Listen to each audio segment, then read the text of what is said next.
That's my grab car. So we're doing a Manila by night photography photo walk. Organized si Axel. So, ito yung nakita ko na sila. This is the Manila. Ito si Axel.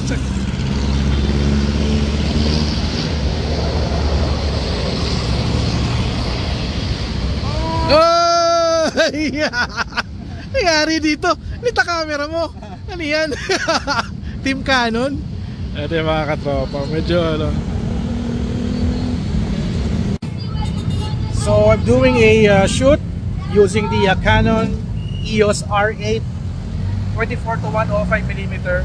It's a full frame camera from Canon Philippines. So si Aaron, pinahiram po muna ng XT100 Pro. So magkatay daw siya mag-Fuji film. Grabe, sarap lumabas. After 7 days, nakalabas na rin ako ng bahay. Sobrang ganda sa Maynila, grabe. Ngayon ako nakalabas, pasensya na. Na-excite lang ako bigla makakita ng mga tao. So we are here sa Pasko sa Maynila. Biglang liko na ba tayo? Kakakain na ba tayo dyan? Patay kumain dyan. Wala ka? Wala tayong permit para mag-shoot. So may mga kainan ako nakita eh. Oo, meron. Sa kabilang side parang konti yung tao. So this is the look of Manila at night. So today is December 30, 2023 at year ender tayo. Ba't ba ako nagbi-video? Kailangan photography tayo. Pumunta kami na post office eh. So yung photo walk ni Axel, yung ilalakaran namin, yung dinaanan din namin noong nakaraan. So maraming mga magagandang eksena dito for photography. Okay. So tayo sa underpass. Ngayon lang ulit ako nakadaan dito dito yung hindi pa talaga yung side may mga drawing. Alright, shoot tayo ng magandang element dito. Tapunta kami na post office. Ito yung area na medyo bawal ang photography. Sabi ng guard eh. So ito yan, ito yung area. May security guard doon, nakabantay. Hindi ko lang alam kung bakit bawal mag-shoot dito kahit may camera ka. Kailangan daw may permit. But this is a park. Sayang naman, no?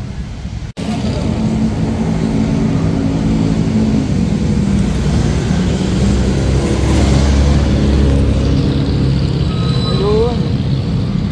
Hindi, naka-autofocus na yan. Pinipihit mo, aperture ring yan eh. Oo.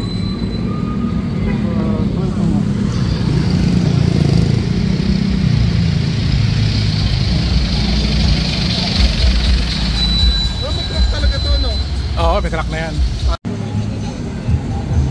Another view of the Manila Post Office na nasunog. Pero magandang balita, no? Parang they're planning to rebuild this with yung talagang very high-tech architecture, engineering, construction. Bubuhay nila uli yan.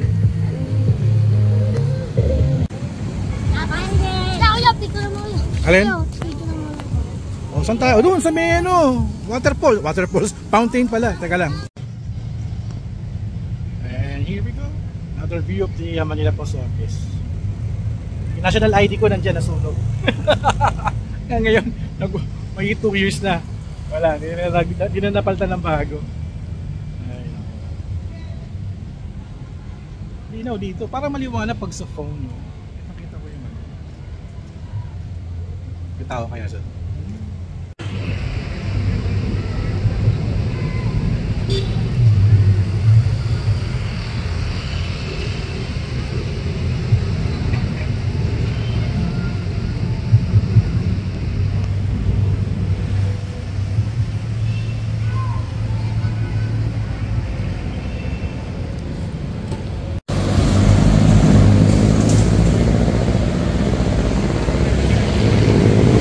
underpass going to Intramuros. So legit punta kami Intramuros. Lakad tayo. Kasi yung parang collaboration namin is with the Intramuros management. Parang ganoon eh. Mamaya si Axel mag-explain yan mamaya.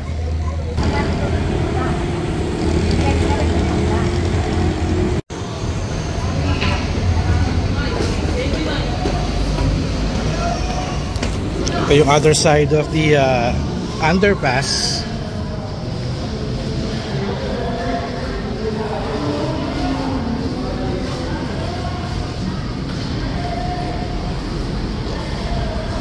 So medyo depressing nga lang dito sa part ng Manila.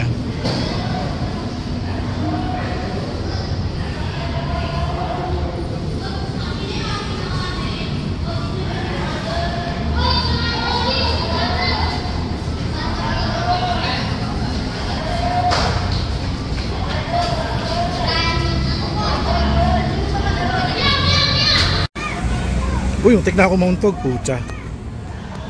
We're entering Intramuros. Ay, grabe naman yung bata na yun, mga botangero. Lutong ng mura. My God, ang dilim. Ayan, medyo madilim dito. Pero maraming taong dumadaan. Mga iba pa uwi na ng bahay.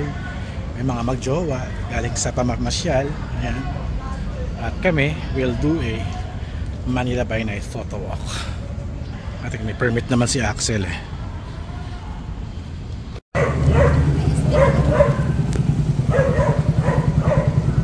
Uy, may McDonald's. Iyari. May McDonald's. So after namin mag stop over sa 7-Eleven here sa Intramuros, limit namin isang kasamahan din namin na babae na humabol. May McDonald's dito. Wow. So continue ang ating journey walking sa Intramuros. Okay, isa sa mga natutunan ko no, sa history, no, yung Manila pala noong unang panahon noong panahon pa ng Spaniards, ito pala Intramuros, walled city. This is Manila. Sa labas hindi siya Manila. Kaya after the nagkaroon na may freedom na yung bansa natin, na-absorb na kung yung Manila nag-expand outside the walled city of Intramuros. Ano ba meron dito? Ano yan? Curfew? Para sa ating barangay. Ano yun? Iwas tayo sa paputok. Paputok. Okay. Sunog, iwas. Sige. So we're approaching this barangay. Ang saya dito Nagbibidyo okay. Daming kainan, no? Ano, may luto-luto ron, no? Saya-saya. Puro pagkain. Yun, no? Manalo.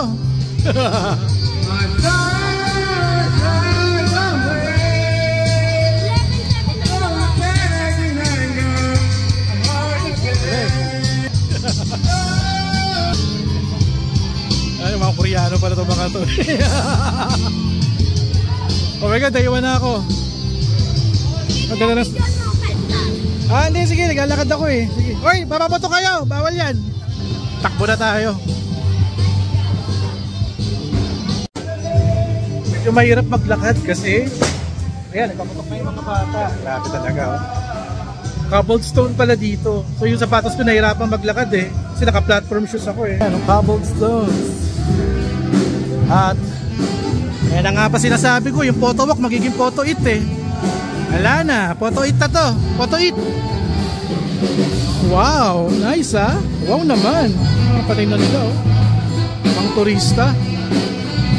Wow. Wow, ang ganda naman dito, grabe. Wow. May busker dito. Okay. Galing. Okay, shoot natin to. Magandang subject to. Yung mga katropa natin, shooting na. Ay, hindi po, bawal. DSWD. So this is the Intramuros at night. Super saya dahil namamasyal. Iba yung tsura niya sa gabi, mas maganda siya sa gabi. At ito yung pasimuno ng ating photo walk. Ba't mo naisipan tong Manila by night na photo walk? Siya sa unit tradition. Yun. Sa minimum of 5 of rent. Kasi normal kasi naman morning. Nanay namin ng gabi. So every end of the year may ganitong activity And ka? end of 11 or 12 para so nananyan namin, escort na lang. Escort. Every year, mahaba ng mag. Pinakamahabang Manila by night namin. Airport na Luneta. Lakad talaga, no? Pero galing, no? Talagang appreciate ko yung itsura ng, for example, Intramuros, no? Oo. Iba yung itsura niya. Parang normal scenario kasi morning yung ano. Oo. Inisip namin, anong itsura ng Manila mag-gabi? Ito yung galing. Mas maganda sa gabi. Hindi mainit. Yeah. Thank you, Axel, for that. Yeah. Follow niyo siya. Alam mo yung pagkasali sila, paano pagkasali? Asa Powerhouse G5. Powerhouse G5. Alright, sige.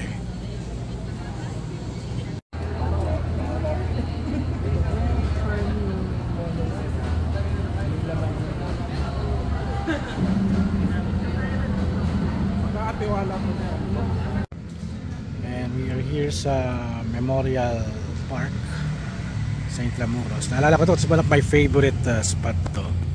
Kasi gawa ng mga ilaw. Ayan, sobrang ganda. Ayan. May pusa dito. Nilagyan ng sombrero. Hala. Hello. Ako may sipon. No, may sipon ka, no? Hindi ka pumingay, no? Sipon yan. So, just arrived here sa Manila Cathedral. At shoot na kami dito. I think next, hindi na pala. Lakad na pala kami. As ka na, pre? Uwi ka na? Takits. Ingat, pre, ingat. Happy New Year. Ay. Asa na sila? Ayun, lakad tayo doon. Ganda dito sa Manila Cathedral by night. Ayan, sa likod ko. Ganda.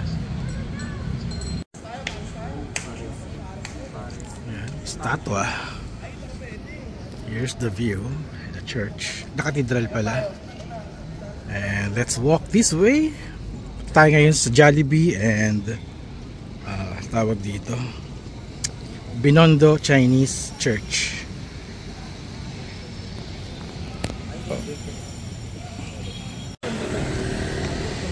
There's a Jollibee, diyan kami kumain, and this is the Binondo China Bridge.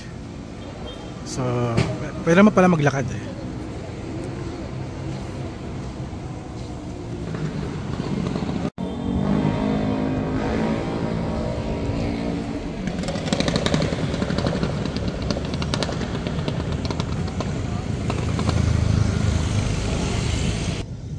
So yung problema for this camera, masyado maliit yung battery.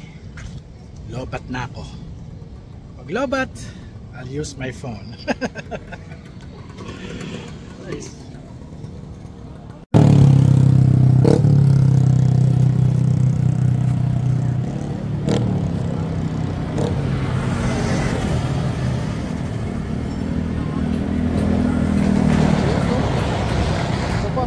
Ayoko na ka pa. Sakit sa itlog. Parang may ano? Lan.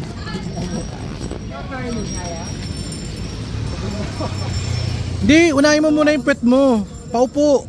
Wag legs, paupo. Parang ano, tandang-tanda ako to Ayan, parang nagkakating ba? I remember the day. Pas ng isang taon, ganun pa rin dating gawin.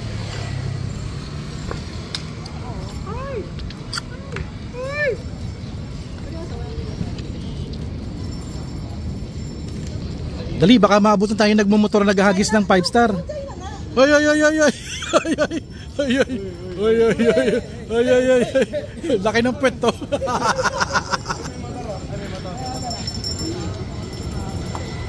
Okay, let's go.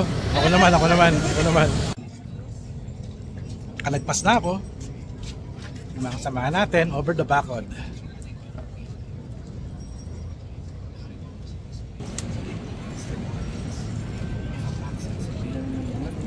Ayan, basa yung pantalon ko.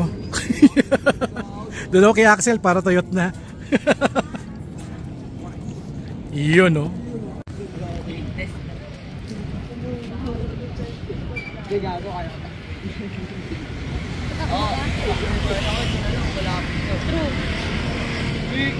Huli mo na yung paalam ng e-bike. Diretso na ako tumawag. Gagantagantay ko na.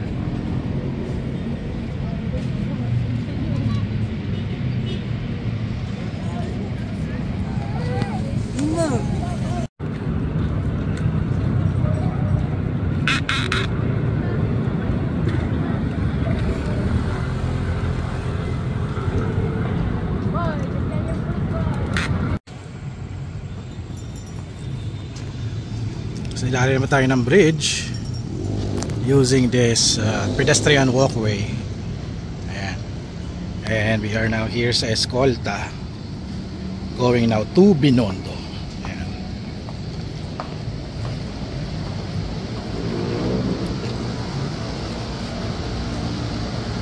Naalala ko yun, doon ako nag-shoot dati. Oo, sa kabila tayo nag-shoot do. Alala ko yan. Nasa ano kami, tagiliran ng El Hogar Building, tapat ng Juan Luna. Ha? Ayan yung bridge sa likod namin. Luma-luma na to. Grabe.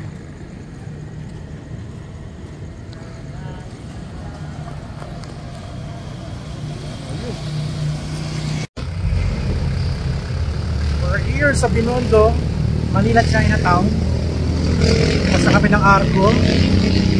At continue pa rin kami sa paglalakad. Binondo na yung pinaka last stop namin. Ayan. Here's the old Arc. And that's the new Arc. Nice.